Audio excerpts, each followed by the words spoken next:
Well, welcome to Yada Yahowah Radio. My pleasure to be with you. I am Yada. We're here with Kirk and Dee this evening. It has been a tumultuous week on behalf of Yasha'yah. Things that we normally would not have expected. The big furor is over whether or not the United States is actually holding up weapons supplies for Israel to protect itself against crazy Muslims. And Netanyahu, after 3 or 4 months of doing everything he could to negotiate behind the scenes to resolve the issue, finally came to the point where he publicly revealed the problem. And the United States, with the senile administration, rather than say, "Oh, our bad, we'll look into it and do what we can," called Netanyahu a lying buffoon and a spoiled brat for complaining about what didn't really exist, and the United States has not done such a thing. Well, I can guarantee you that there's no way that Netanyahu is going to put himself in a darker spot with the United States unless he's doing so to save his people. Mm-hmm. Just not going to happen. Mm-hmm. So it's obvious that the Biden administration is lying, and that's what that whole cast of characters do. They're really good at it. So that is a tragic turn for the worse in this past week. It is apparent, really, to all who are open-minded, who think through the whole process, that Israel cannot win the war in Gaza. Mm-hmm. And that not only can't they win the war in Gaza, with every day they fight the war in Gaza, their fate becomes far worse. That's not because, I don't say that because we care about Gazian casualties, because I don't. I know it's not politically correct to say it, but it is correct. There are no innocent civilians in Gaza. The Gazians, as well as the Muslims and the so-called West Bank, Judea and Samaria, want Israel destroyed. The overwhelming preponderance of them view that armed resistance and killing Jews is the way to establish a fake Palestinian state in land that does not belong to them. Their goal is to eradicate Jews. They cannot be reasoned with. They can't be accommodated. They can't be reformed. They aren't radicalized. They're fundamentalists. Mm-hmm. And the problem is that since Hamas cannot be eradicated, there is no way to kill every Hamas member. Zero. Cannot be done. I said this 8.5 months ago. It cannot be done. And since it's impossible to fight a religious ideology with bullets and bombs, and since you manufacture far more enemies than you kill when you approach a religious death cult, which is what Islam is this way, and you don't even acknowledge who you're really fighting. You continue to say that you're fighting Hamas or Hezbollah or Iran, and they're not the enemy. The enemy is Islam. And so you won't even acknowledge who your enemy is. You don't know how to fight them effectively.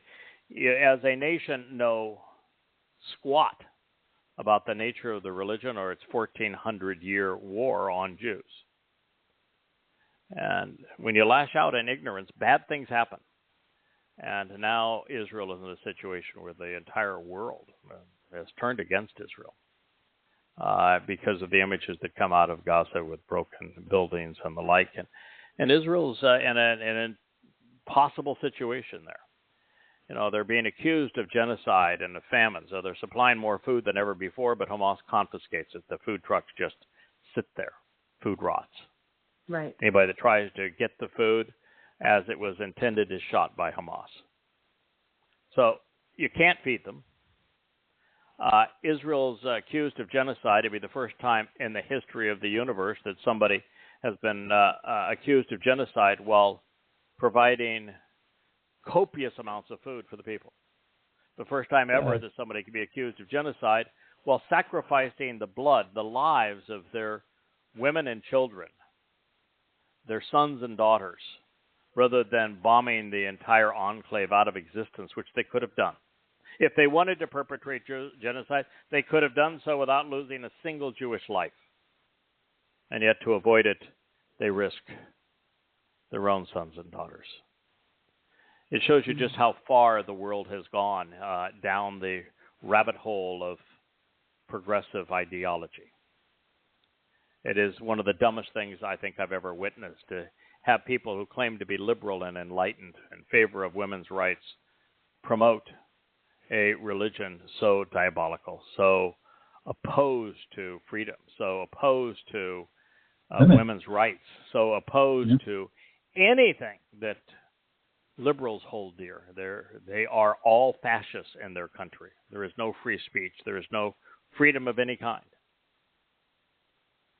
Certainly no rights for sexual preference. All the things that liberals hold dear, Muslims despise and will kill you for. So it is one of the great tragedies to see, like a graduation at Stanford, and to see a third of the students completely squander the education they were offered by walking out wearing gear that identifies them with the terrorists. But this is what has happened. We have victim shaming in the worst possible, and it's largely because Israel did not listen when I shared with them what they needed to do. There were 4 things that Israel had to do immediately if it was going to protect Israel, and they did none of them. And you might say, well, who are you when Israel has its generals and its elected officials and its rabbis? Who I am should be important to you, because the God whose name you do not know, the God who you rejected 3,000 years ago, has chosen me to tell you these things. And you'll either listen or you will die. That's the bottom line to all of this. So we are in a position where I am, have a very heavy heart for what's happening.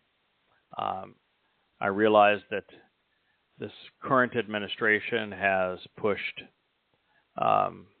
the world into opposing camps with China, Russia, Iran, and North Korea in an alliance against the United States, Russia, and maybe a couple of Middle East countries, but countries want nothing to do with what we are selling, because we are forcing countries into economic suicide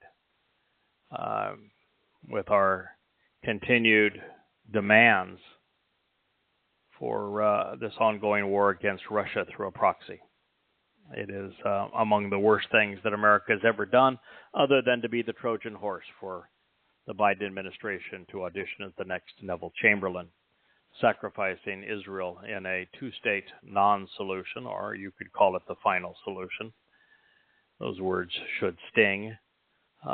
Giving a terrorist state to the Muslims as a reward for their atrocities on 10/7.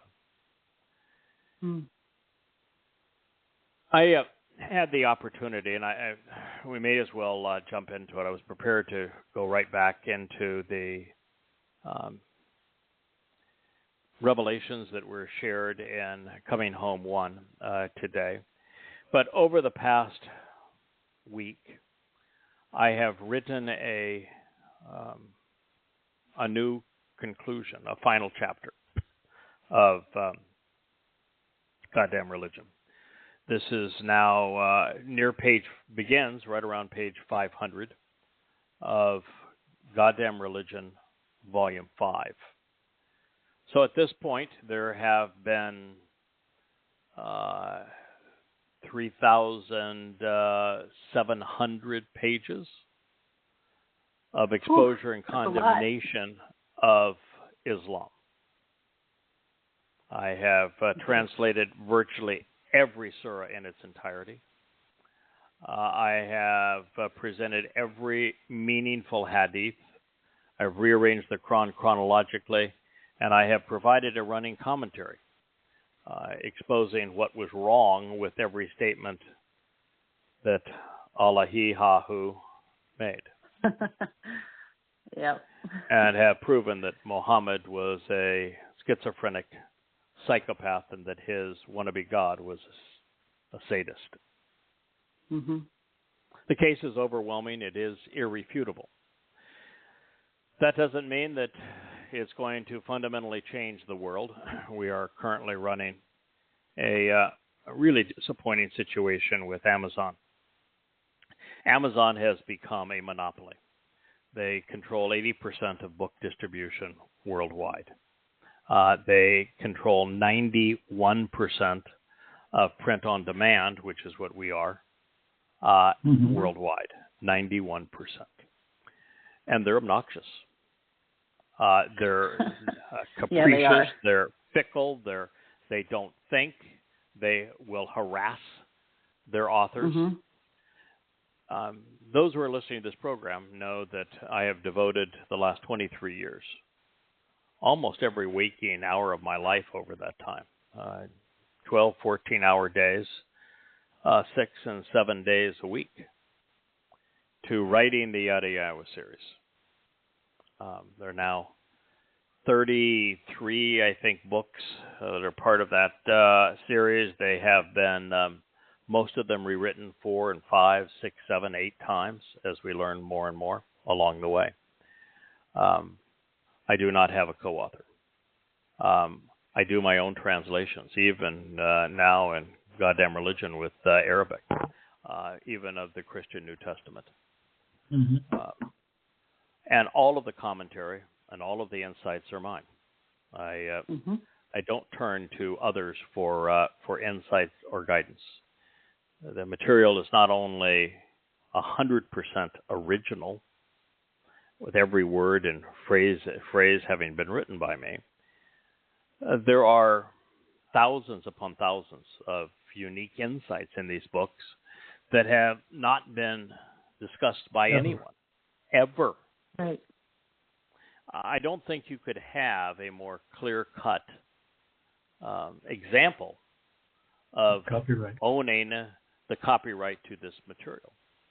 You know, we put in about the author and 2 pages in every book. We put the copyright information on the copyright page of every book. We link to the website that has an about the author and copyright statement for all the books. And it is obvious that online, when we offer these books free, that that is something that I have decided to do out of compassion and generosity. Right. But Amazon came up with a bot not long ago, and the bot's purpose was to search online for content that resembles the books that they were selling. And of course, because for the past 22 years we have offered the content of the Yada Yahowah series free online in its entirety, they find, not only on the Yada Yah site, but on other sites that mirror this content, lots of places where the material is identical. That doesn't violate copyright. That just says I'm charitable. That I felt that it was important to give away the material rather than charge for it. But no matter how many ways and times we have said that to Amazon, there doesn't appear to be a thinking individual in the process. We have not received a single thoughtful reply from them. Over the past month, there have been 25 attacks on us. 25 times in the past month that they've taken our time while accusing us falsely of copyright violation. And we did everything we could to explain, no, we just choose to present our material online for free. It's charitable. It is not against your policies. It is not a violation of copyright. Everywhere you go, you will see my name. And that was something that is quite different than what we were doing 15 years ago. 15 years ago, I was marketing everything anonymously under Yada, wrote it anonymously under Yada. I don't do that anymore because of copyright. And we have to hold copyright because we have rules. You cannot use the material that I'm translating in my insights to promote a conspiracy, as we've seen people do, to promote a religion as the black Hebrew Israelites will do from time to time, or to advocate some political agenda. You can't do it. We prohibit the use of this material for that. And we have very clear standards as to how you can use it. And one of the things, two other standards. One is you cannot use anything that I've written to inspire a violent act. Use your words, become informed, but don't lash out violently nor encourage anybody else to. And of course, if you're going to use the material that I have devoted my last 22 years to creating for you, credit to where credit is due. Acknowledge where you got it so that people reading it know where to turn if they want more. And so they have the opportunity to see things in context. So we will continue to offer the books free. There is an EPUB that David has created that enable people to read these books on their phones and tablets, download them so they don't even have to be connected to the internet. The online presentation of our books on laptops, on tablets, on smartphones, and on computer monitors is spectacular. David has done a marvelous job in enabling all of that for us. And that is our primary outreach. And then we reach out via social media, indeed, the sites that you manage for us. And there's a number of people like Steve, for example, that have YouTube channels that promote these programs and the text of these books. And we're going to continue to do that. And at this point, our account is suspended at Amazon. We'll see how they react going forward. And so we have no choice but come Monday, we will reach out to other on-demand printers and start using them, and also using others for ebooks, leaving us less vulnerable to Amazon going forward. Unfortunately, this has been very distressful for Jackie, and so all of us who love Jackie and appreciate the work that she does, this would be a wonderful time to support her, because as I say, she's undergone a lot, so it's very difficult for her. For me, it's simply a distraction and annoyance, and now I have complete distrust in Amazon. But it's the nature of monopolies as to why they're not desirable. That said, I want to share, and we'll begin a series of programs on an attempt to take what we have learned and to reorder it in a way that helps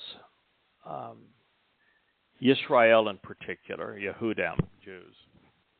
But Goyim, for the next 2 years, you're also welcome.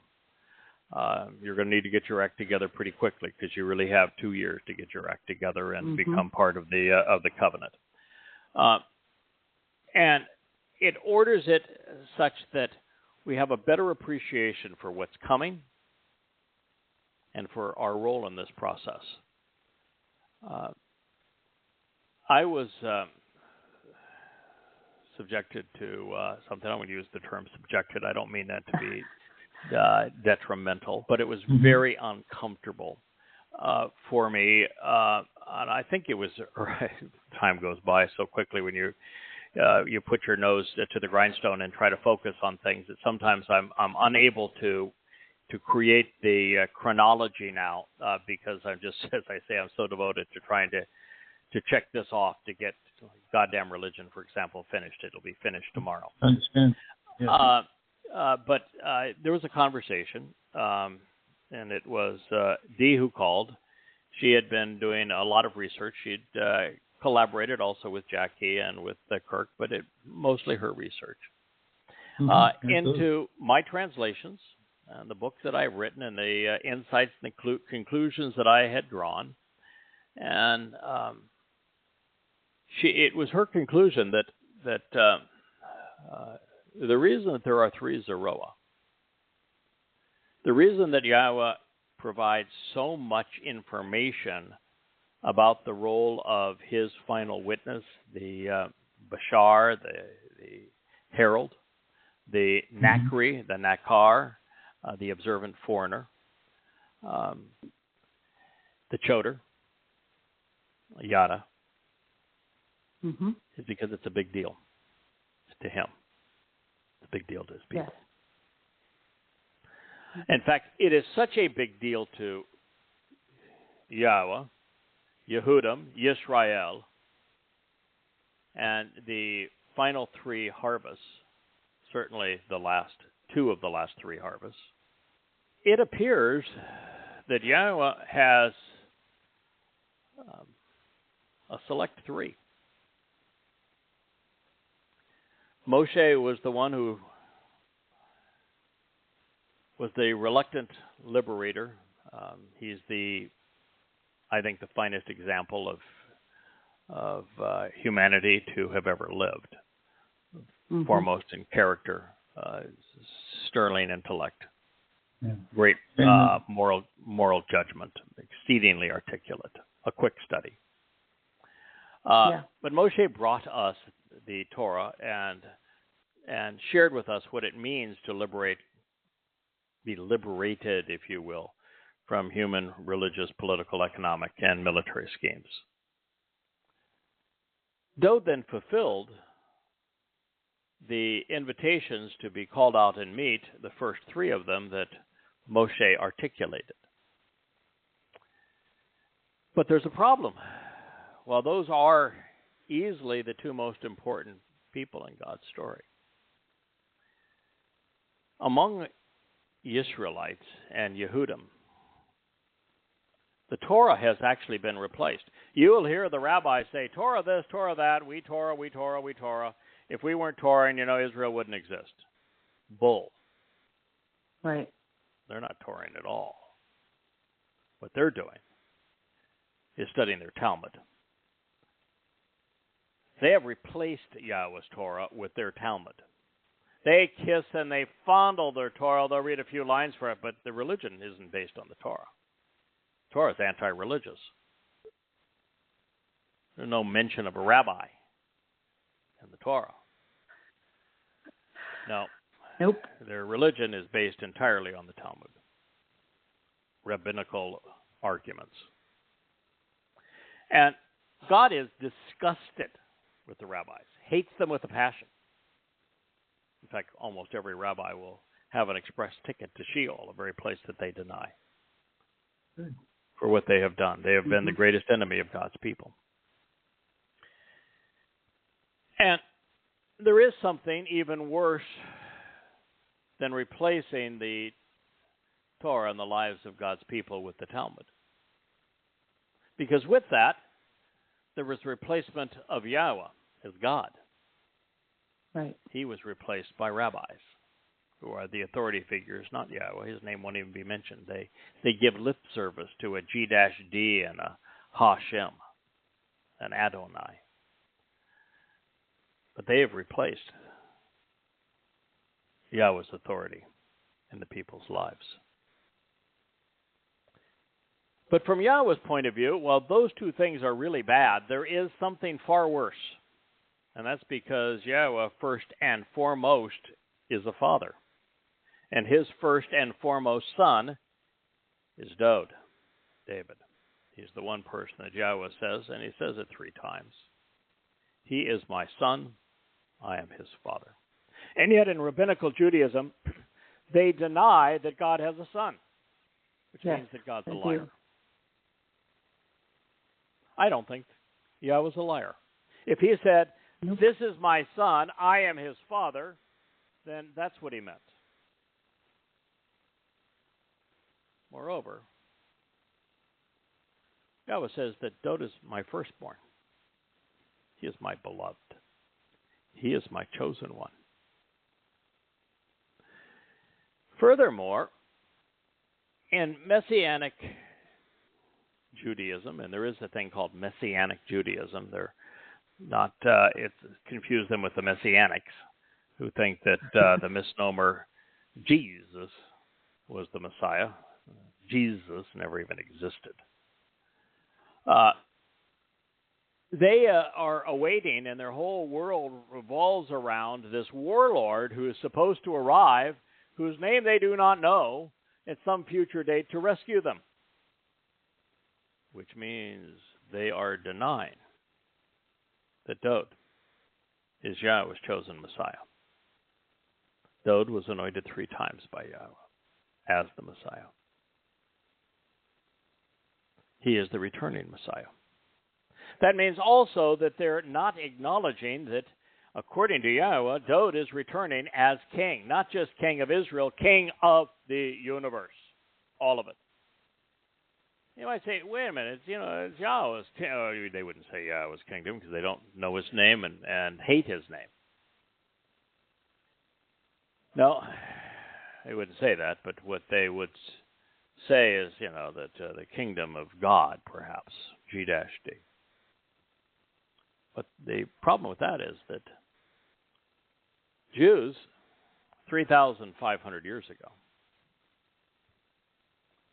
begged Yahweh never to speak to them again.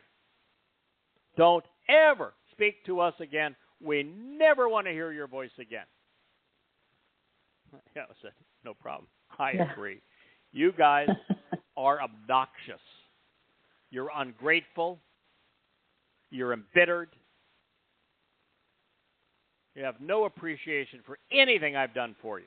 I have no desire to speak to you anyway. But I made a promise to Abraham, and I'm going to keep it. And as such, I will continue to speak to my people through my people. The first of those was Moshe. And there have been a number along the way. They are very few in number, actually. And very few of them have a written legacy from which we can examine. Less than 40, perhaps 40 all total if you consider all of the mentions here or there that are recorded by others who are writing about them. It's not a lot of people over the course of human history. And so Yahweh has decided, based upon what the Jews demanded, and he agreed with them, that I will not speak to my people directly. I will speak through my chosen ones. The most chosen of all of humanity was Dod. And Dod wrote between Mashal and Mizmor, Psalms and Proverbs, 100 of them. Plus he plays the starring role throughout the writings and the prophets. We know more about him than we know about anyone else. His name is mentioned 1,100 times, second only to Yahweh, considerably more than Moshe's. And so as a father to his son, his beloved son, there's something that Jews have done, and this is not just blaming Jews, because Gentiles have been worse at this than the Jews have been. But the Jews ought to have known better. And if they had known better, the world would be so much better. Yeah. Jews have universally denied not only that Dod is the Son of God, not only that he is the Messiah who is returning, not only is he the shepherd, not only is he the exemplar of the covenant,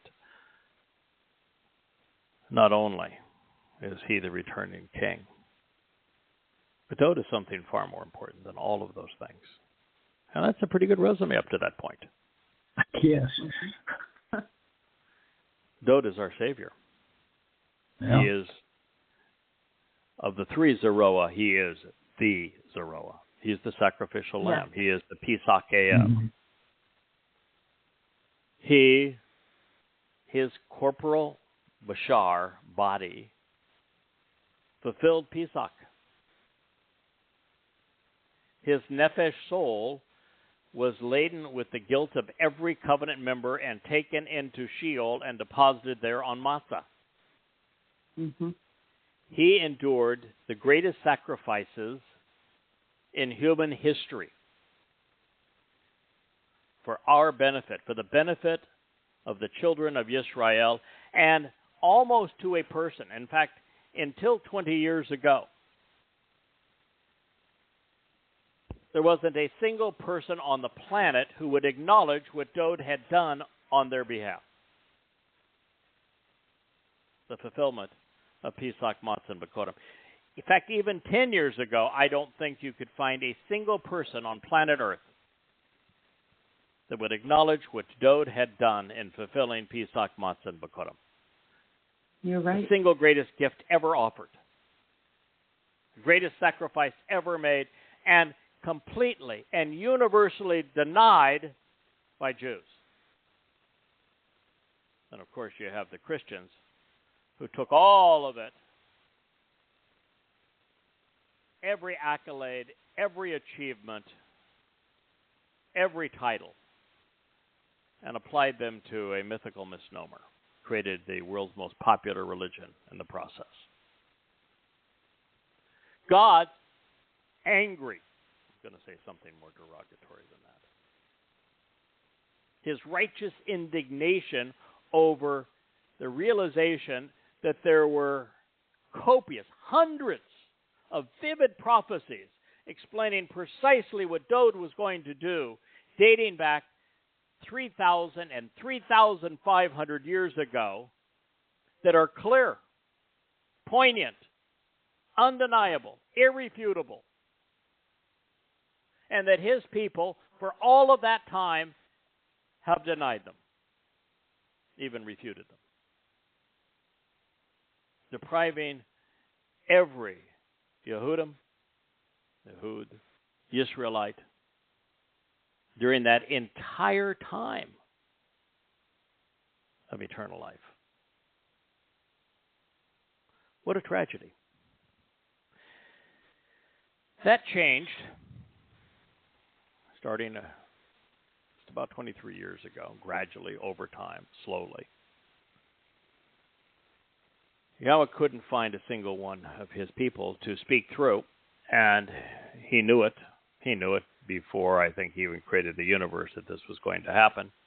And so his Torah and his prophets are filled with an announcement that because he couldn't find a single one of his people, a Yehud, a Yisraelite, who would listen to him, particularly on this most important subject of what Dowd has done, that he went to a goy. Yep. A foreigner. And asked him to do what Jews were unwilling to do. In fact, Jews won't even openly condemn religions. You know, they'll squeal around in their little condemnations in secret on Christianity, but they don't even come out openly and say it. In fact, there was a speech here recently at the United Nations where the UN ambassador by Israel talked to them about the world, about how their Jesus was a Jew, and they're praying to a Jew, and they've got Jewishness in them because of their Jesus Christ. No, they don't. Jesus Christ never existed. Jesus Christ wasn't a Jew. Dowd was the ultimate Jew. And it's Dowd who fulfilled Pesach and Matzah and Bikurim in year 4000 Yah, 33 CE. In all this time, 3,000 years since Dowd was king, all of that time, I don't think there's been a single Yehudim who has explained that there are 5 conditions and 5 benefits of the covenant. And if you want to receive the 5 benefits, you need to accept the 5 conditions. I don't think there's been a single Jew who has correlated the Mikre with the covenant and said if you want to receive those benefits, you achieve them through the Mikre. I don't even think they know what Mikre means. An invitation to be called out and meet with God. Mm-hmm. They most certainly don't understand the purpose of Pesach. They celebrate it like it's 7 days when it's 1 day. It's the first day of matzah. They don't even celebrate matzah. It's just a ingredient during their Passover celebration. They have no clue what Bakurim means, and it's from Bakor, the plural of Bakor, for it means firstborn children. And so, having no clue what these things mean, they even get further afield because they don't like Shabu anymore because the Christians confiscated it by calling it Pentecost when it has nothing to do with Christianity. Nothing. Church wasn't born on Pentecost. There is no church with God. Never has been, never will be. No, Shabu hasn't been fulfilled yet. That's why the Christian New Testament's presentation of it is so unbelievably insane. It will be fulfilled. It's going to be fulfilled in 2 years. It's the last opportunity for Goyim and the last opportunity for Yehudim if they wish to be precluded from having to endure the worst of the time of Yaakov's troubles, where it's going to get geometrically worse for Jews worldwide. And so, with God's own people replacing the Torah with the Talmud, replacing Yahweh with rabbis, with failing to acknowledge the accolades and the titles and the achievements of Dod, unwilling to acknowledge the importance of and the conditions and benefits of the covenant, or the timing of and the purpose of and the intercorrelation of the Mikre with the Bereth. God was and his people were in a very difficult spot. There would be no one at Shabuah. Hadn't been a Jew who had gotten their act together in 3,000 years. How was that going to change? There would be no Shabuah harvest. There'd been no Towrah harvest. God can't intervene and speak directly to the people. He's made a pledge not to do that. They wouldn't listen anyway. Wasn't a single Jew willing to answer the call. So if we had not been willing, and had God not empowered us to make this possible, there would be no Shabuah harvest. There would be no Towrah harvest. There would be no return. And God has never failed in a prophecy. So what God did is he decided long ago that there would be a person, not pretend that this person was anything special, but he was willing. He was passionate. He was reasonably intelligent, fairly articulate, a quick study, and more than anything, just uniquely passionate about Yahweh and his family, to devote what will be 30 years of his life to this cause, to Yahweh's mission. And because this individual was empowered to recognize Dod's role and write about it, write 30 books on his translations of the Dead Sea Scrolls, to share insights with Israel about what God is asking of them, when these things are going to happen, while also clearing the path of all obstacles.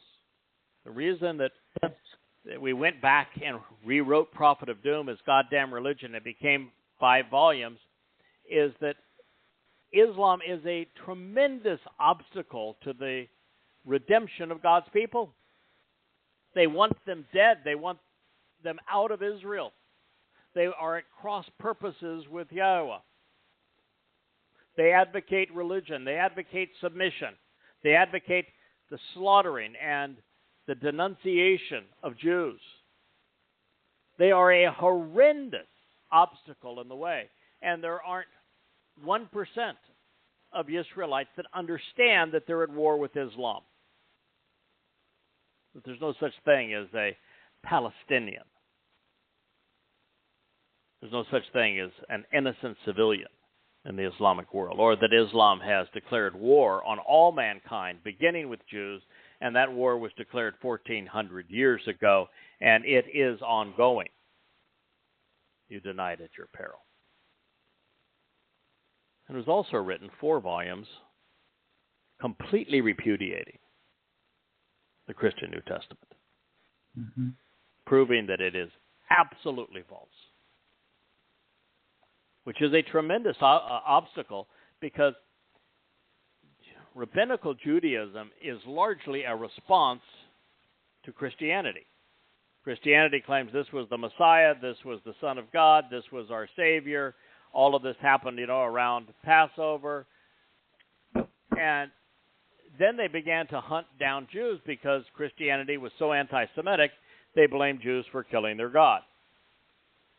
And so rabbis, to rail against it, created a false Messiah of their own, Bar Kokhba, which led to the diaspora. Stupid. And they haven't gotten over it even today. And it was by neglecting the fact that it was Dod who fulfilled Pesach, Matzah, Bakorim, and that he was the Son of God, and that he is the Messiah and the returning King of Kings, that because they failed to do these things in that vacuum, Christians were able to create a revisionist version of events and apply all of those achievements and accolades and acknowledgments to a fictitious character, because something obviously happened in 33 CE. So largely, Jews are responsible for the creation of Christianity, just as they're responsible for the creation of Islam. One of the things that I present throughout goddamn religion is the complicity of rabbis in creating the Quran. And so in all of that time, there hasn't been a single member of the Jewish religious community who has acknowledged the truth. And things were looking dire because we don't have much time left, 9 years. 2 years to the Shabuah harvest, and just 9 years to the Towrah harvest, 9 years to Yahweh's return with his Son, our Savior, and the Messiah, King of Kings, Dod. So Yahweh took the time to tell his people that he is going to inspire a goy to tell them the truth, to wake them up, to play a pivotal role in bringing them home. And this is so important to the redemption, if you will, the reconciliation of Israel, that God prioritizes this role almost on par with Moshe. The individual is not a prophet. He's a witness. We don't need any more prophets. No time to even be a prophet. So he's a witness. And Yahweh realizes that that Moshe brought us the Torah, teaching and guidance. Yahweh inspired him to convey it, and then in Devarim, he explains it. And then Dod, in studying it and writing about it, took it upon himself to fulfill the heart of it. But since all of God's people denied this, the role of we're playing of awakening Israel to these truths is every bit as profoundly important to Yahweh as what Moshe did to lead the children of Israel out of Mitzrayim. Totally logical. Yeah. And think of how few people were saved during that process. Caleb, Yosha ben Nun, Moshe, Aaron, maybe. Not many, right? No. But yet at the Shabuah harvest, there'll be tens of thousands. Be thousands at the Towrah harvest.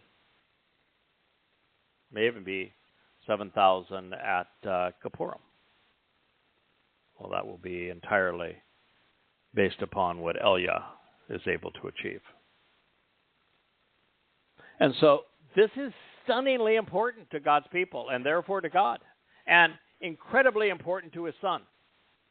So since the most beloved person in the whole story, God's favorite person, the most critical individual to understand, is Dode, and we're the first ever to explain what he has done for us, God values this every bit as much as he values liberating his people from Mitzrayim. Because it's all for naught if we don't collaborate in this way.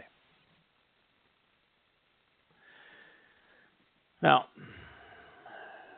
there is more to the story than that, of course. Not only did Yahweh mention the role that we're playing hundreds upon hundreds of times, he stacked the deck. I would if I were him. You go to all the trouble to create the universe, communicate all of this to the prophets. I'd stack the deck too. For sure. I've got this guy. At least he's willing. He's going to give it the best he's got. But over time, since everybody has failed, I'm going to do what is necessary for him to prevail. And he has. Read Yasha'yah 11 and the story of the Choder and what Yahweh has availed him and empowered him in terms of insights and courage and understanding, fortitude, steadfastness to get this job done. So what I want to share with you is how I ended Goddamn Religion, because what I decided to do with it is to take an entirely different approach to what I had written 20 years ago with Prophet of Doom. And that approach was focused on, it's time to listen. You have very little time left. I think I've earned the right, by clearing this major obstacle out of your path, to give you some advice. Well, that section begins. Since I have risked my life, and I put my reputation on the line, to compose Goddamn Religion, and since I have devoted the previous 2 decades of my life writing the other books comprising Yada Yahowah, I want to conclude our time together by sharing how you can become part of God's eternal family. Speaking through one of his prophets, Yahweh used several different words to emphasize the importance of listening in the opening stanza of the 5th chapter of Hosea. He begins, "Hear this, Shama, those who are priests and have become religious leaders, ministers tasked with explaining and facilitating the participation in the Bereth, the Mikra, via the Torah. Pay attention and be attentive to what you're hearing. Listen diligently, family of Yisrael. Extended family of political leaders, open your ears to hear as tools to evaluate and consider. For this just assessment applies to you." Indeed, you have become a snare, a dangerous means to control others, a mitzvah with your means to be observant, in addition to a net spread out upon Tabor, a broken and confused world. Just think of all what they call the mitzvah that religious Jews have created, that Jews have to keep and observe to be part of their religious community. God's saying, That's a trap. You're dangerous. Mm-hmm. You're a net that you've spread out over a broken and confused world. Yahweh, in this statement, has divided society into three segments: priests, people, and politicians. I believe they're listed in this order for a reason. If the Loi had listened and done as they were asked, Israelites would have heard them speak of Yahweh. Had that occurred, they would have responded appropriately because God's word is consistent and it's compelling. And had they done so, the people would have relied upon Yahweh's priests and judges to properly interpret and apply the Torah, which would have negated the need for political and religious leaders, particularly rabbis. Should you be wondering who is addressing the three communities of Yisrael at this time, as time runs out for a successful reunion, the only viable candidates now are Yada and Yah. And Yah has not yet returned. The religious insurgents who are openly defiant, the prophet speaks on behalf of Yahweh, are intensely and deeply murderous, even genocidal. So I will judge them, inflicting the appropriate penalty on each of them, which is to incarcerate the totality of them. Think of that. He's speaking to his people. He's calling them rebellious insurgents that are openly defiant of him, and says that they are murderous, that they're genocidal. Genocidal means that for the better part of 3,000 years, they have taken every Jewish soul and led it to its doom. Wow. Says, I will judge them, inflicting the appropriate penalty on each of them. And that is to incarcerate the totality of them. Rabbis, you're going to hell, and deservedly so. The proponents of religion who are overtly hostile to Yahweh and his people, who deliberately pull the unsuspecting away from the proper path, are indeed genocidal from Yahweh's perspective. Think of how many souls have been caught up in Judaism, Islam, Christianity.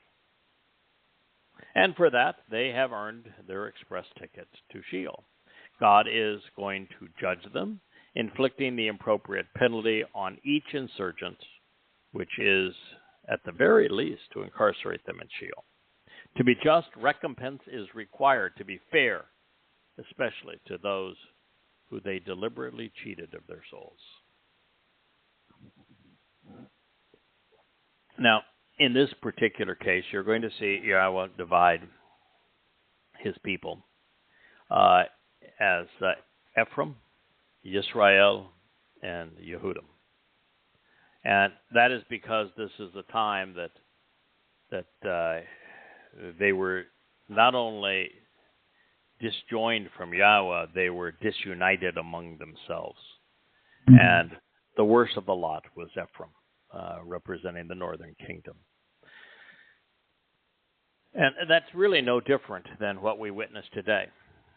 And Israel is a place divided. The nation at war is also at war with itself. You have progressives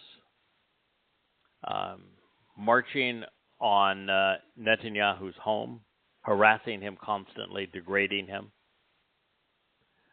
and demanding that Israel capitulate with Hamas, which would be devastating. You will save maybe 50 lives and lose 5 million. Mm-hmm. That's the trade. Stupid. And yet, On the other side, you have the Haredim, who are nothing but parasites. And worse than parasites, they are misleading Israelites about God. They make God appear as ugly and as nasty and depressing as they are. So, it's the same situation. I myself am aware of Ephraim, ashes, worthless specks of carbon. And Yisrael, those who contend and struggle with God. They're not hidden from me either.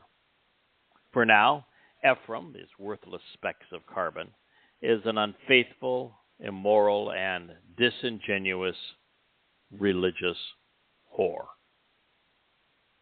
Zana, prostitute, a harlot, feigning affection. And Yisrael is defiled, is unclean, improper, desecrated, polluted. That was said 2,700 years ago. It is exactly the same today.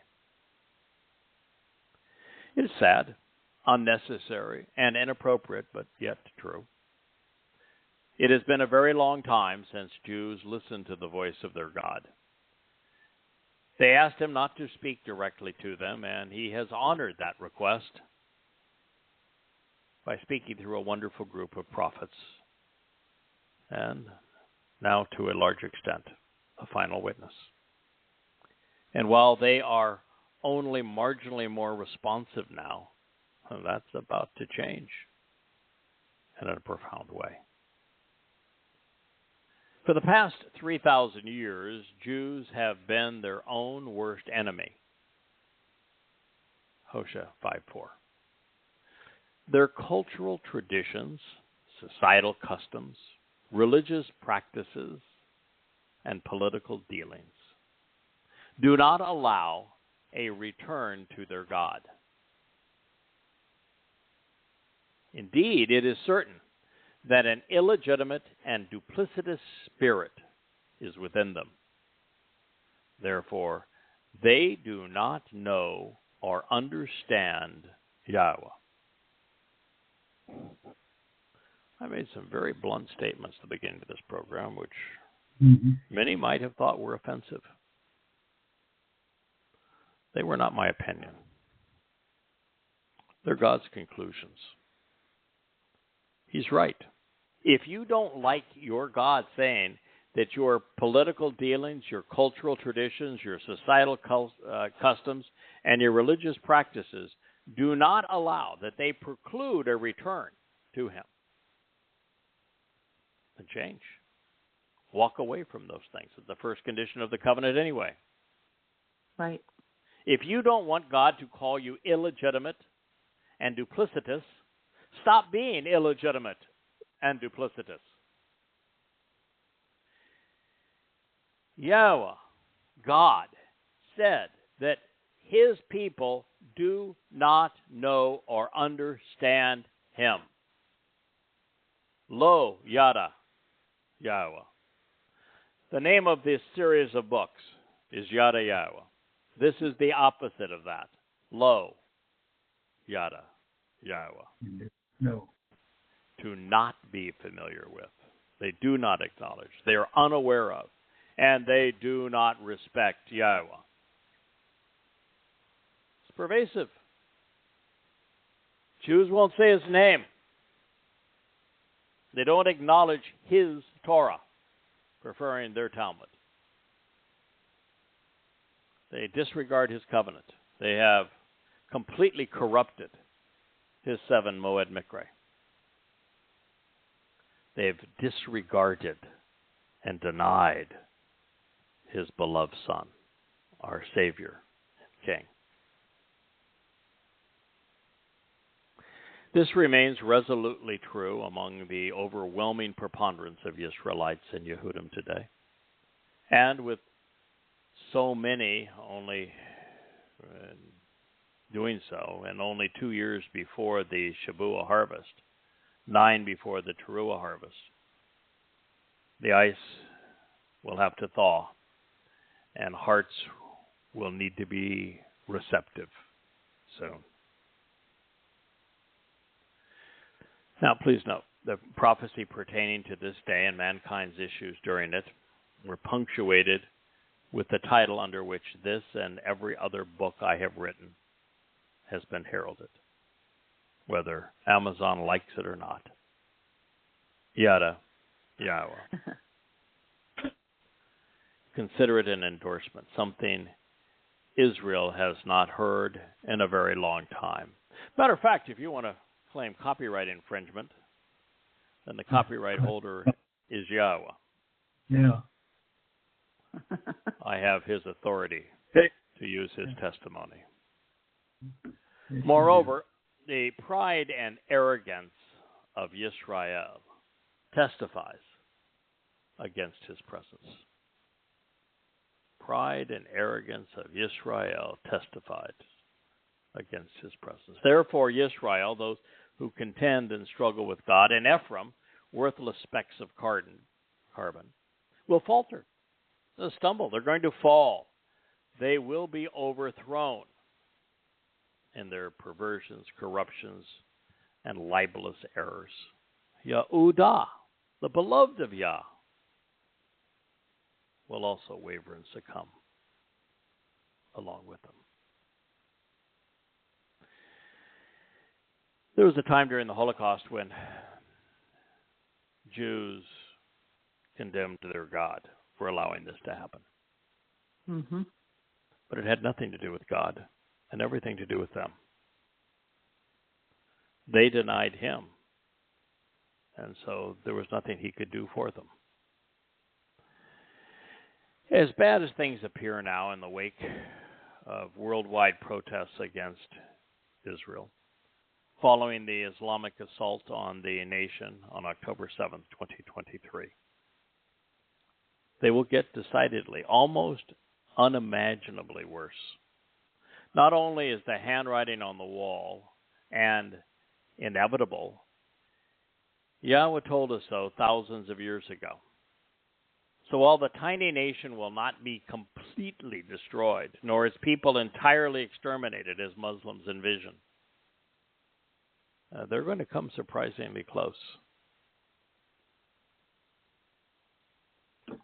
The prophet continues.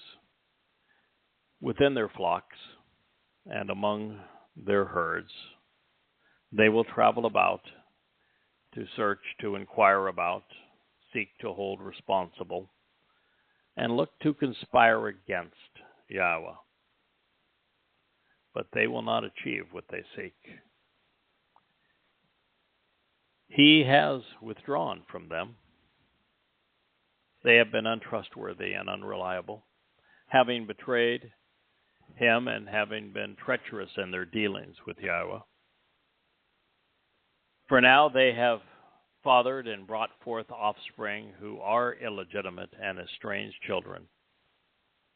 So now the crescent moon will devour them along with her land. The Israelites have flocked together more than any other race or culture in human history. Even when exiled from their homeland, they did so. Therefore, it is more instructive to view Ba-Sion and Ba-Bakar from this perspective, presenting the herd mentality of Jews, than it is to continuously view them as sheep, goats, and shepherds. Having migrated throughout Europe together and to the New World, and encountering anti-Semitism wherever they have gone, rabbis have sought to hold God accountable. And they've done so for their poor reception and subsequent torment. But in all of this time and in all of their ways, they are no closer to the truth, and they're actually further from Yahweh. They have rebelled against his instructions. The consequence is to be excluded from his protection, leaving them vulnerable, especially to Muslims represented by the crescent moon. They have been Israel's deadliest enemy. Pretty pungent statement here. You know, with Israel's propensity to flock together as herds, traveling about, God is saying that they would do as they have done. Yeah. Seek to hold God responsible. Rabbinic Judaism, they have actually conspired against Yahweh. God's saying, yeah, they can conspire all they want. It doesn't work. Right. Because all they've achieved is this, I have withdrawn from them. In the process, they have become untrustworthy and unreliable. They're treacherous in their dealings with Yahweh. The very rabbis that get up and say, you know, if it wasn't for us, the missiles that Iran sent, they would not have been knocked down. You know, you need us praying and studying Torah for Israel to survive because, you know, we're the ones communicating with Hashem. Quite the opposite. Quite the opposite. Yep. If they were all gone, Hashem, the name Yahweh, would be delighted. And soon he will rid the planet of them. He despises them in their religion. For they have fathered and brought forth offspring who are illegitimate and estranged.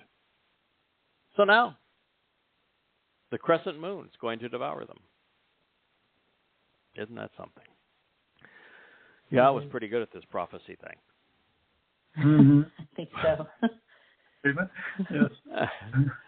Well, Yahweh and Yehudim have suffered through a protracted intermission. I would say that's a 3,000-year timeout for bad behavior. God has not forgotten his people. So, seeking a different outcome, Yahweh asks, blow the shofar, this ram's horn trumpet, from shof, to strike out openly in a crushing and bruising manner, and shofar in a bright, fair, and beautiful way. In other words, there's two sides to this horn. Upon Gibah, the hill, the clarion, in Ha-Ramah, the heights, signal and alarm and shout for joy at Beth Awon, home of trouble. It is the end for you as the other, O Benjamin. Wow. Well, the crescent moon represents Islam. The Benjamite is Paul. He announced himself as such. He is the founder of the Christian religion. He is the wolf in sheep's clothing. They represent the longest standing, collectively, between the two, and most debilitating foes of the Jewish people.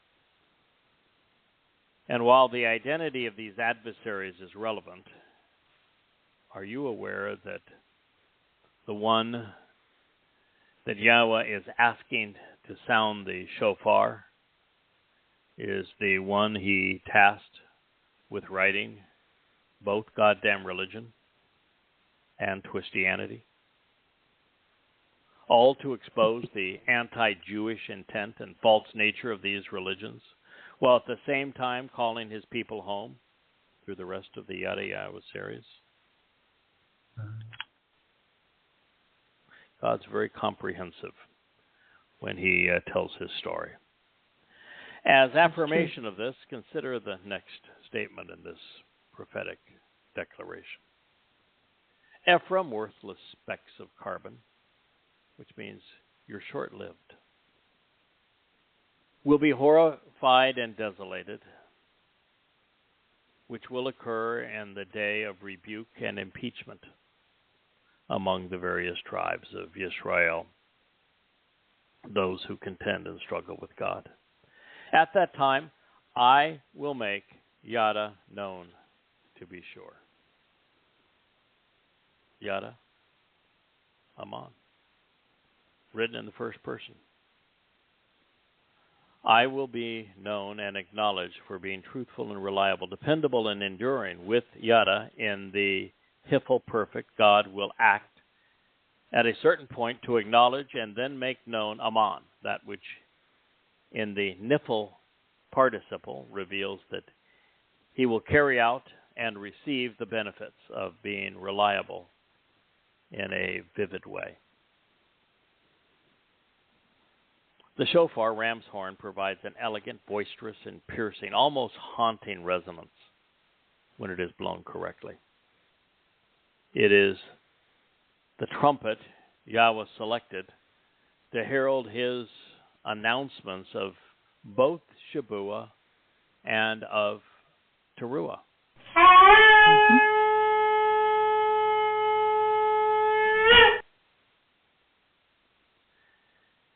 Most people know, well, I can't say most people know. Most people actually have replaced Teruah with Yom Kippur, with Rosh Hashanah. They don't even know what Teruah is. But if you know what Teruah is, it is from Ruah, which speaks of blowing this shofar and of conveying both the good and bad news, that religion is a death sentence, and that there is good news of a path to God and opportunity to restore that relationship. But Shabuah also incorporates the blowing of a shofar. So both of these harvests are shofar-driven. It represents the last significant opportunity his people will have to tune into his message and listen to the warnings and provisions he is providing. Yehudim who turn a deaf ear to the final blast of the shofar on Shabuah and Teruah will likely remain estranged come Yom Kippur. They will miss Sukkah, the return to the garden, and the time to camp out with Yahweh, our Father. There will be too few of them by that time. And why would anybody in their right mind wait for the last moment of the last day to finally be prepared to receive Yahweh and his beloved Son? This realization is not only important to you, Yisrael, but to me as well.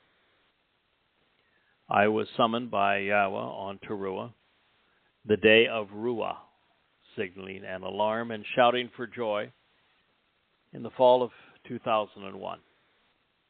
Troubadours, now having joined the chorus, we have been Towkechah, trumpeting Yahweh's message as Ruah, loudly and openly as possible ever since. Throughout this prequel to the last days, we have given equal time to the tragedies and triumphs which await a misled and unsuspecting world. Continuing Hosea 5:10. The government and religious leaders of Yehudah are perceived as untrustworthy and disloyal deviants. I suppose Yahweh read a copy of the Jerusalem Post. I will pour out a boundless amount of righteous indignation and intense displeasure, an outpouring of my disappointment upon them, as if it were fluid. Government and religious leaders. That's almost one and the same today with this particular coalition of Yehudah are perceived as untrustworthy and disloyal deviants. So I will pour out a boundless amount of my righteous indignation and intense displeasure, an outpouring of my disappointment upon them. Yeah. Israel, you and your God are estranged, and you have very little time to resolve that. Yahweh's animosity is consistently directed towards his people. That is not to say that Christians and Muslims or progressives are better, because they're not. It's just that God never made a promise to progressives, to Christians, or to Muslims. He doesn't know them, doesn't give a crap about them. They mean nothing to him. His people do mean something to him because he made a promise to Abraham that he intends to keep. Yeah, he wondered.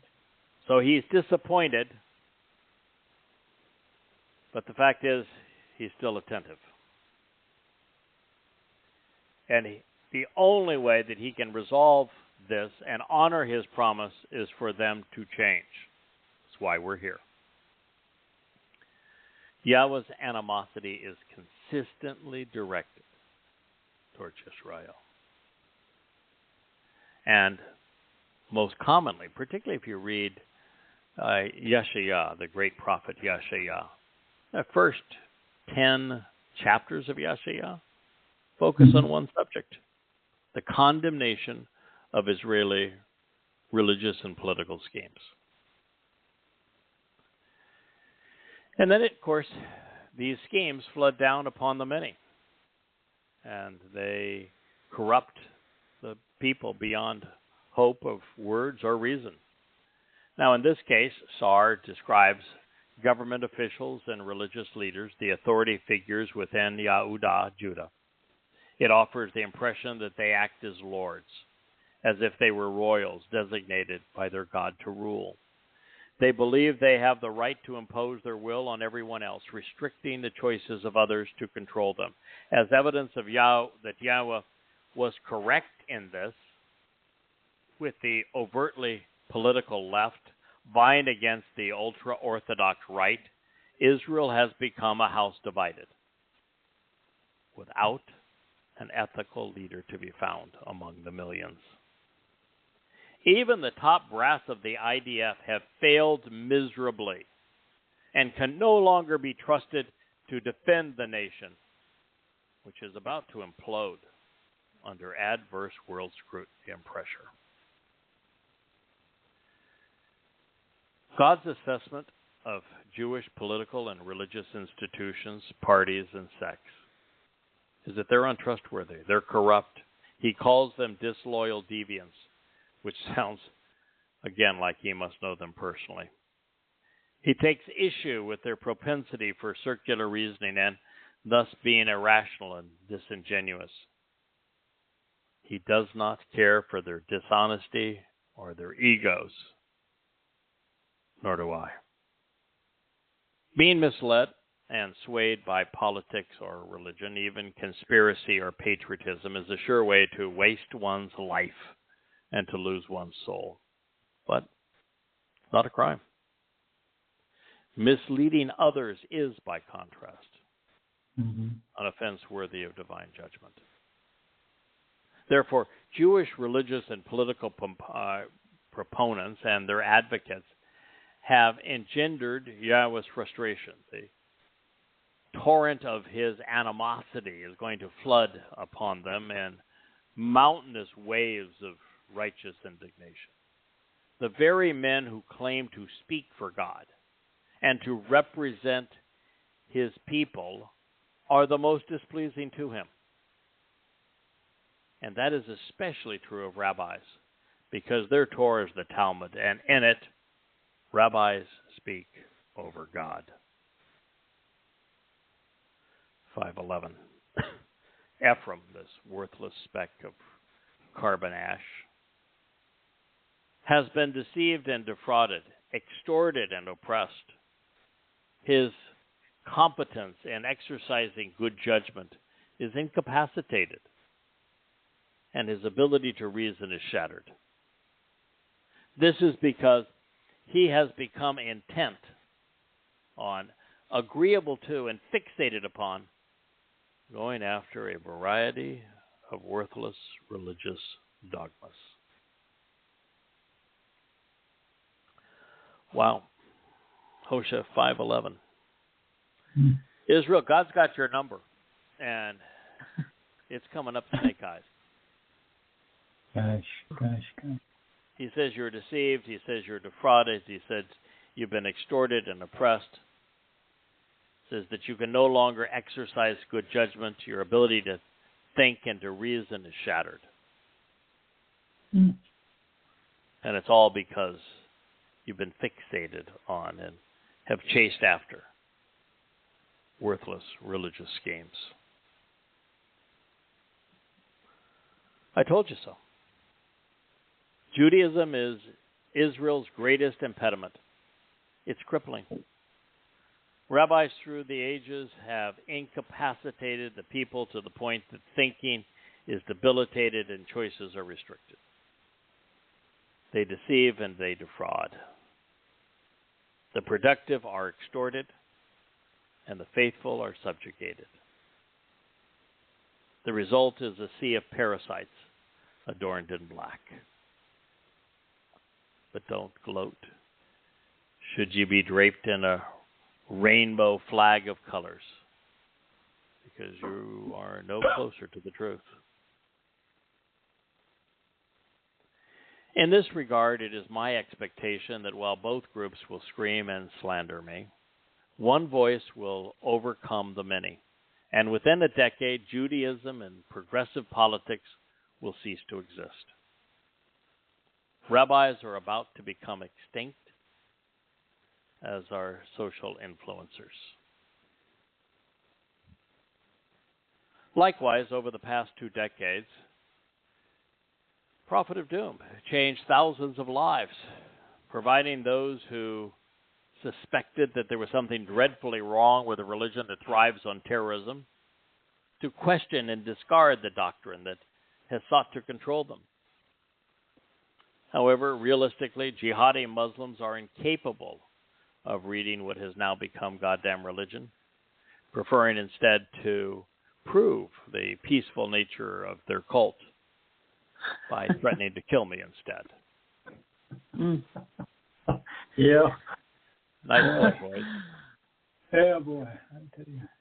Of course, questioning Paul, now Twistianity, devastates the religion that has harassed Jews for 2 millennia. Its audacity in replacing Yahweh's beloved Son and Messiah with a mythical misnomer is something God will replay in kind, disowning them. Surprising to many, but nonetheless conclusively demonstrated in both Twistianity and goddamn religion, rabbis were largely to blame for the emergence of both Christianity and Islam. Had they recognized and celebrated the arrival of the Messiah, Zarowa, Ben El, in fulfilling the promise of Pesach, Matzah, and Bikurim, and had they not outlawed the use of Yahweh's name, Paul would have failed, and Christianity would not exist.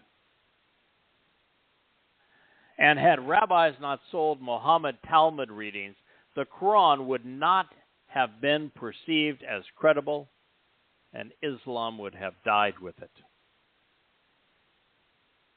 Oh, what a different world it would be. Mm-hmm. Mm-hmm.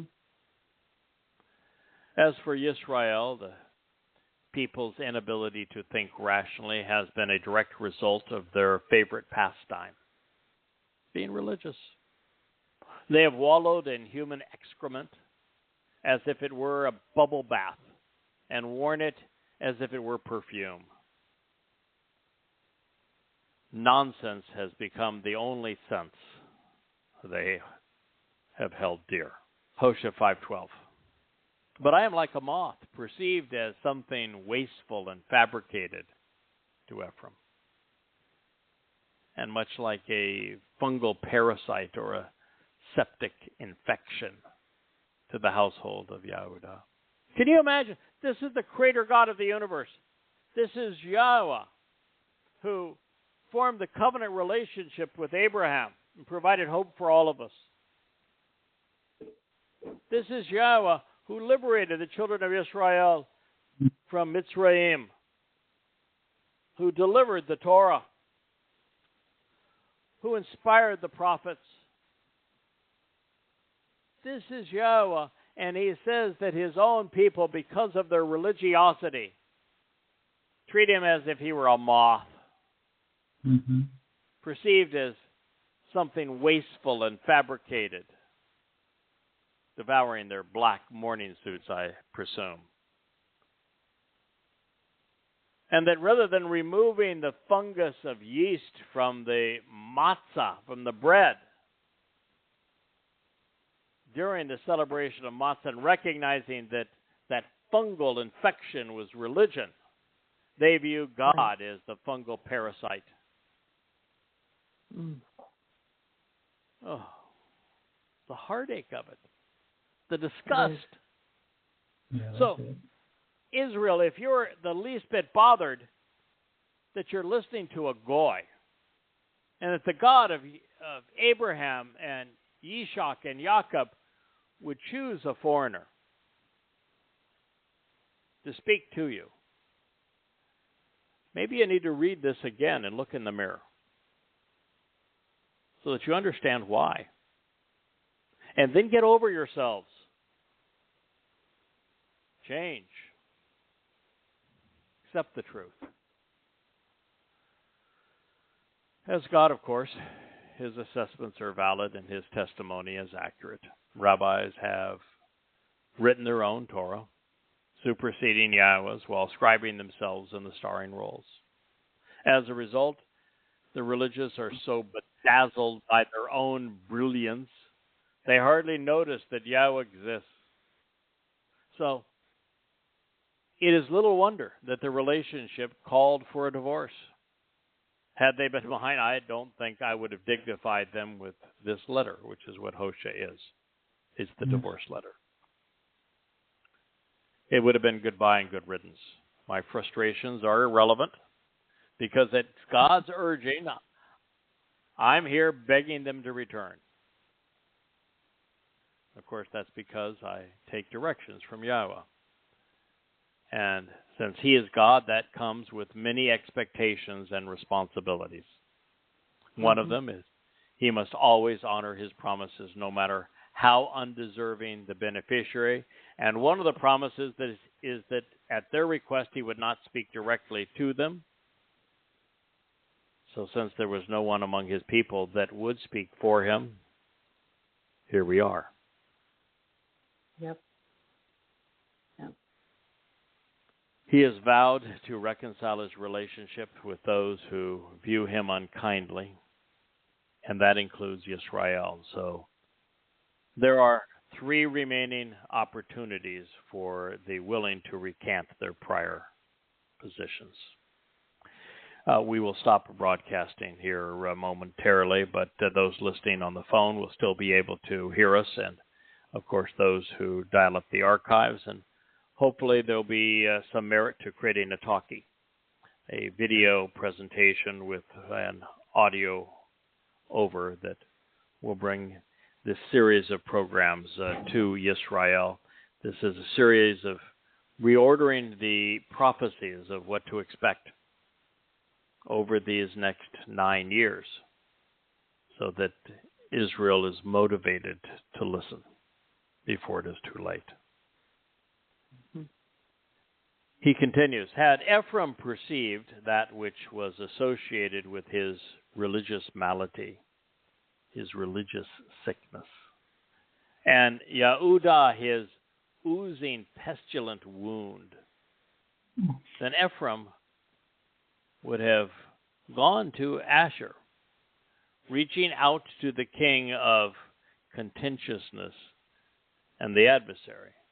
But this would have been incapable of healing you. This cannot cure you from the infectious disease which ensnares you. Of course, this is metaphorical because the northern kingdom was never circumspect. They reveled in their religious beliefs and they celebrated false gods. There was no king Jerub, and Israelites do not venture out on their own accord into Assyria seeking a cure for what ailed them. They were hauled away as slaves. Yep. Rather, Asher is being used symbolically to convey an alternative covenant, a religious path to anticipated benefits and blessings. And therein, Melech Yareb becomes the Lord of contentiousness, a.k.a. the adversary, who is ever ready to beguile and disappoint them. And in this regard, the symbolic language continues with, as a result, I will be akin to a roaring lion, shakal, to Ephraim, and like a conciliatory lion, kafir, approaching the family of Yehudah. I myself will tear up or tear apart. Then I will either walk away or lift up, such that nothing will rescue or snatch away. Hosea 5:14. Now, there's an interesting play on words here, an example where similar things convey vastly different outcomes. Looking at Ephraim, the Shakal lion is roaring. With it, God is posed to tear Yisrael away. Taraf, ripping the nation, and then Halak, walking away. As for Yisrael, there would be An Natsal, no rescue anytime soon. Mm-hmm. But by contrast, with Yehudah, the beloved of Yah, the Kafir lion is conciliatory, ready to make amends. We know this because Kafir is from kafar, to reconcile, serving as the basis for Yom Kippurim, the Day of Reconciliations. Then, as we approach the same verbal chain, we discover that Yahweh will, Ani, personally, Taraf, tear his beloved from Ephraim, separating them from harm's way, while Taraf providing whatever they require. So now, rather than Halak, walk away, God will be Nasa, lifting them up and carrying Yehudah home. As a result, and Natsal, no one will ever be able to take them away again. Now, since Yahweh mentioned that Israel will be devoured by the crescent moon, I would share that one of the uniquenesses of goddamn religion is that I explained why the infidels are called kafir and kafar throughout the Quran. It is errantly translated as disbelievers or wrongdoers. But Arabic is the bastard child of Hebrew. Yes. There is nothing in the word that relates to belief or lack of belief or right or wrong. Right. It's from kafar. It's spelled the same way in Arabic. Mm-hmm. And what is kafar? It means the reconciled. The thing that Allah hates the most are the reconciled, because it's only the reconciled that thwart Allah's ambitions. Yep. If there are no reconciled, then the Towrah harvest does not occur. The Shabuah harvest does not occur. There is no one to return to on Yom Kippurim, and therefore no reason for Yahweh to return. Without the kafar, the reconciled, Satan wins. The planet may be lifeless, but he doesn't care. He can stay right here and avoid Sheol, because God will have failed. But because there will be and are kafar, Satan fails. All we have to do is encourage men and women to choose Yahweh and be part of his covenant family, to be included in the Shabuah harvest, to be part of that remnant of Yisrael who chooses to welcome Yahweh as their God and Dod as their Savior and King, Messiah, on the Teruah harvest, and for Eliah to do as he has so many times previously and prepare Yisrael to be anti-religious, and therefore for Yahweh to return with Dod on Yom Kippurim, the Day of Reconciliations. That is the point of contention between Allah and Yahowah are the kafar. Now, continuing to address Yehudim, this reads, I will go away and return to my place, until they closely examine and carefully consider the way to receive the benefits of the relationship through the restoring witness of the eternal testimony, and they seek my presence, responsibly investigating and learning about my appearance. It is during the time of trouble that they will approach by earnestly seeking me, longing to learn about the relationship. This requires a little explaining. What Yahweh said over 2,700 years ago is that I'm leaving Israel. You're not listening to me anyway. I'm leaving Yehudim. You won't even say my name, even though my name is part of your name.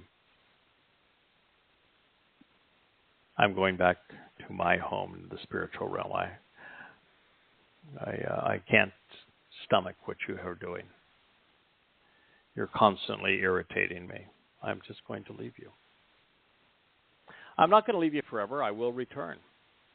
But I'm not going to return until you start taking what I have to say seriously. Mm-hmm.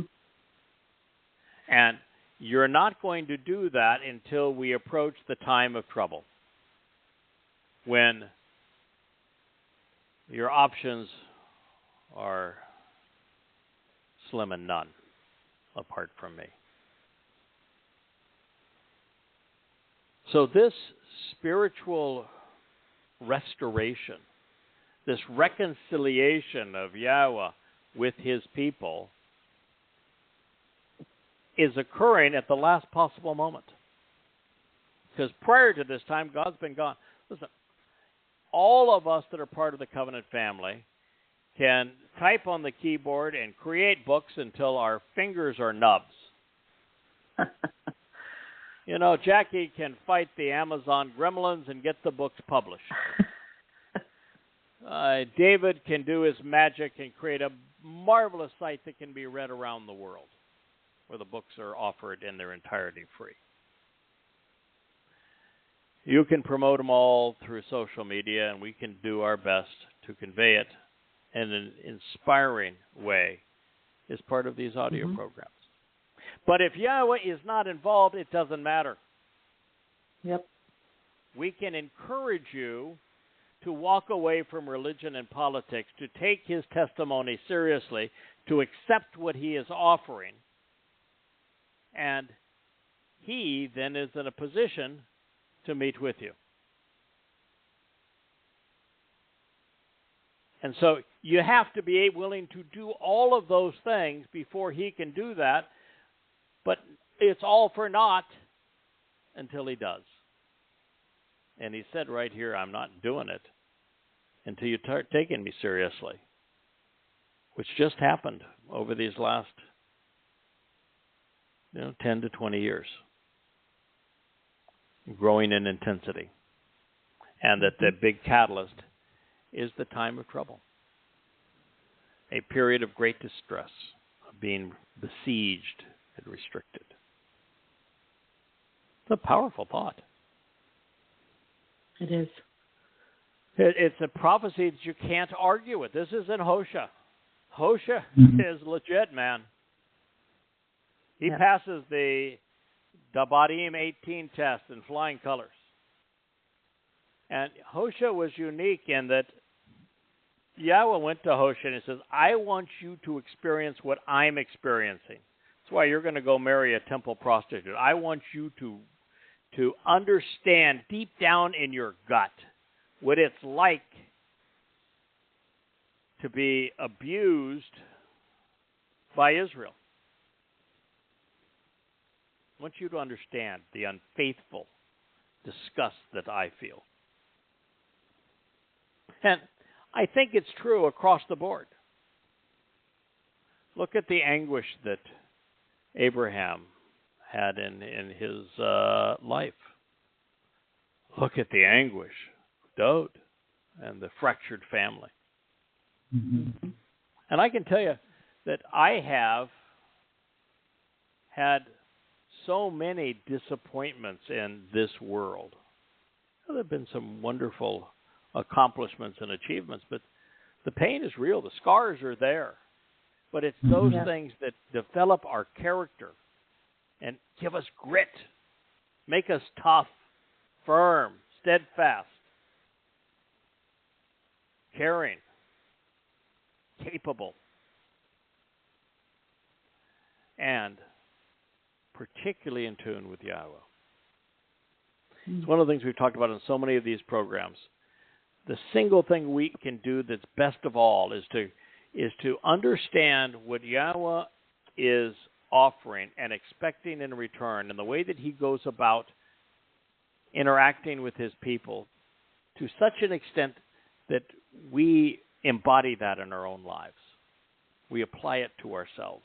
We respond to Israel in the same tone and the same attitude and the same ferocity that Yahweh does. When our approach, our attitude matches his, then we're at a place where we can be most useful. Yahweh revealed very clearly that after divorcing Israel for religious infidelity, that he was going to back away. And he was going to allow his beloved to do as they have chosen to fend for themselves. Having previously come to their rescue, having devoted himself to guiding, teaching, and protecting them, God chose not to compete with their political and religious yearnings. He left them to their own devices. It has not turned out very well. Over the intervening millennia, the Israelites were bludgeoned by the Assyrians, Babylonians, Egyptians, Greeks, and Romans. Then the Roman Catholics, Muhammad's Muslims, Ottomans, Crusaders, European Christians, conspiratorialists, Nazis, communists, Muslims again, and now by the last generation of ignorant, immoral, and irrational progressives. One would have thought that after a litany of abuse, there might have been a Jew or two who woke up one morning and thought, since our religious and political approach has resulted in 27 centuries of agony and failure, maybe we should flip back through time to find something that led to a better outcome. Yeah, Hezekiah. Right. Yeah. Had they done so, the answer was obvious. You guys both know it. All right, Hezekiah. Hezekiah. Hezekiah wasn't anything special. No, I'm nothing special. But it's what happens when your life embodies Yahweh's goals as they are proclaimed in his Torah that you become extraordinary. So upon rediscovering a Torah scroll that was stashed away someplace in Yahweh's covenant home, the temple, he removed all traces of religion from Judea, all of it. And he returned to Yahweh, and he celebrated the Mikre of Chag Matzah. And as a result, the 185,000 Assyrian soldiers camped outside of Jerusalem, the best equipped and trained militants on the planet, died without firing a shot. It was 50 times the number of Mujahideen that successfully invaded Israel on 10/7/23. Obviously, Yahweh was better equipped, and more capable than the IDF. And in this case, there was no investment of bullets and bombs, no crying to the United States for delayed shipments, no expensive interceptors, nor the blood spilt of sons and daughters. All it took was the proper understanding of and acceptance of, reliance upon Chag Matzah, Pesach, Matzah, Bakurim. What did Dode perform for us? Chag Matzah. Yes. Pesach, Matzah, Bakurim. It saved the nation. It will save you. And yet, as if either defiant or insane, in the wake of the most recent massacre and subsequent tsunami of anti-Semitism, most Jews have doubled down against Yahweh, becoming ever more entrenched in divisive and irrational progressive politics and parasitic and suicidal Orthodox Judaism. Yep.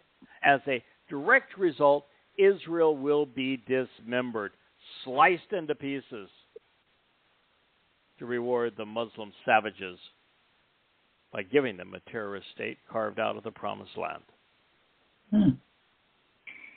Thereupon, 10:7:23 will be played out again, but this time with 100 times the bombardments and belligerence, with catastrophic results. Jews will endure a decade of the worst treatment any race has ever received in the long annals of human atrocities. Worse That's hard to than the conceive. Holocaust. No joke.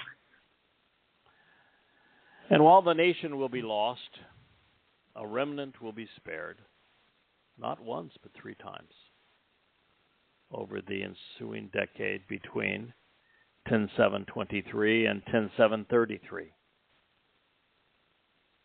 There will be a substantial harvest of standing grain on Shabuah, transpiring on a Shabat, May 22nd at sunset in 2026, as the time of Jacob's troubles begins in earnest. Those receiving a trip to Shamayim will include the covenant family, comprised of observant Yehudim and Goyim, represented by the 2 loaves of bread, which are raised up to God. The second harvest is of olives, and thus Israelites. This reaping will occur on Towrah, following a solar eclipse on the Shabbat, beginning September 23rd, 2033. Yahweh does not want his children left in harm's way as the world comes crashing down on what is left of Israel.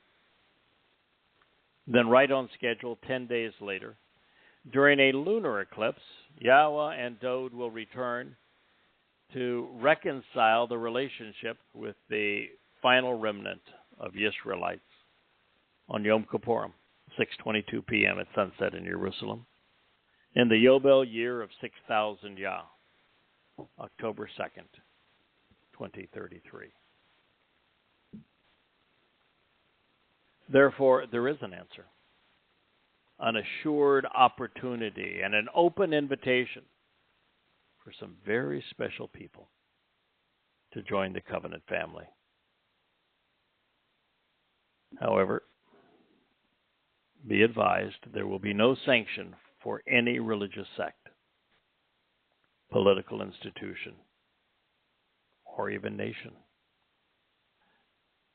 And so now that the options, timing, criteria, and consequences have been presented, I want Israelites and Yehudim to appreciate the implications. As foretold by Gabriel, who is Dode, and explained by Mikael, who is Yada, the last communication from Yahweh to Israel was through the prophet Malachi, 447 BCE, 1,000 years after the first prophetic revelation was delivered through Moshe in 1447 BCE. Other than what father and son, Yahweh and Dod, accomplished during the fulfillment of Pesach Matzah B'Kodem in the Yobel year of 4000 Yom, 33 CE, God has returned to Shamaim, the spiritual realm, and left Yisraelites to wallow in their religious and political disorders and overall bitterness and defiance. Then, 2,449 years later, on Towrah in 2001, God reengaged, albeit indirectly, through a goy, just as he had foretold in the Torah and throughout the Navi. Yahweh's intent is to call his people home through the words of the prophets while exposing the impediments along the way.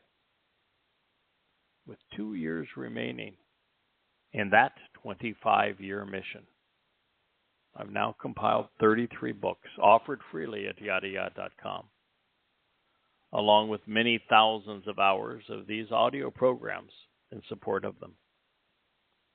So as promised, Yahweh reengaged the moment he found someone ad asher shamar, willing to closely examine and carefully consider the way to receive the benefits of the relationship through the restoring witness of the eternal testimony. And as a result, Israelites have once again, Bakash Pene, sought Yahweh's presence, responsibly investing and learning about God's reappearance.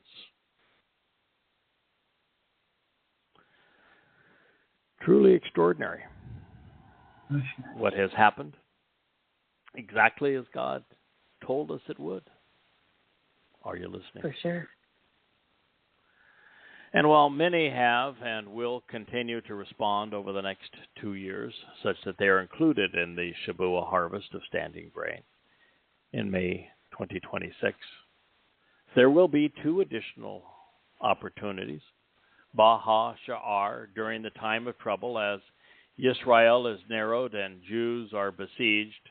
Lahem Shakar, they will approach by earnestly seeking Yahweh, longing to learn about the relationship.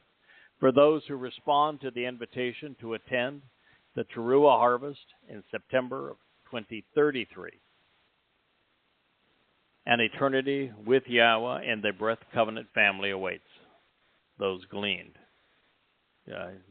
who will be joined with those harvested 3 years earlier. But then, aside from the final 7,000 Yehudim who are among the dwindling remnant who will return to Yahweh at the very last moment on Kippurim in October of 2033, there will be no other opportunities. All remaining souls will either be extinguished or incarcerated. This long intermission would last 2,500 years, or 50 Yobel, between Yahweh and Yisrael and Yehuda, for whom the last of the prophets would come. Re-engagement for reconciliation would then commence 25 years before the Shabuah harvest of standing grain.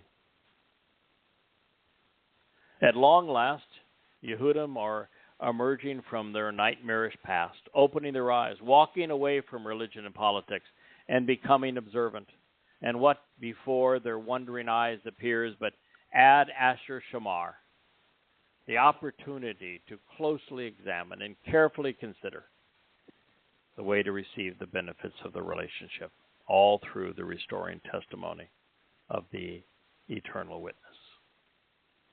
For this reason, Yada Yahowah was prepared and is ready for them. And in this regard, it is telling that the comprehensive rewrites of Goddamn Religion and Twistianity, the completion of Coming Home, Volumes 3 and 4, and the final edits of Yada Yahowah as a series will be completed just as the sun sets in Jerusalem on the Shabat of May 22nd, 2026.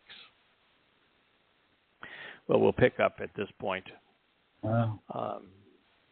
a week from today on the next celebration of Shabbat on Yada Yahowah Radio. We look forward to being with you then, and I hope you take Yisrael and Goyim, because there's 2 years remaining for you, these words seriously. God is offering one last opportunity for Goyim, 3 more for Yisrael, although what they will endure past this next opportunity will be hellish. So I'd strongly encourage you to accept his invitation sooner rather than later.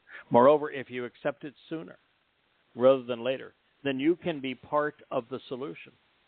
You will be able to go to Yahweh on Shabuah knowing that you made a contribution in the lives of his people, that you advanced the cause of his Son, that you served the Creator God of the universe, and you will carry that satisfaction with you forevermore. It's worth doing. The rewards are enormous, but the biggest reward of all is knowing that you did something marvelous that pleased our God. Well, thank you for listening. I look forward to being with you this time next week. We have a lot to share, a lot to learn as we march towards the last of days. May Yah bless you all. Good night. Shalom. Shalom. Night, guys. Good night, Dee. Night, Yo. Night, Kirk. Mm-hmm.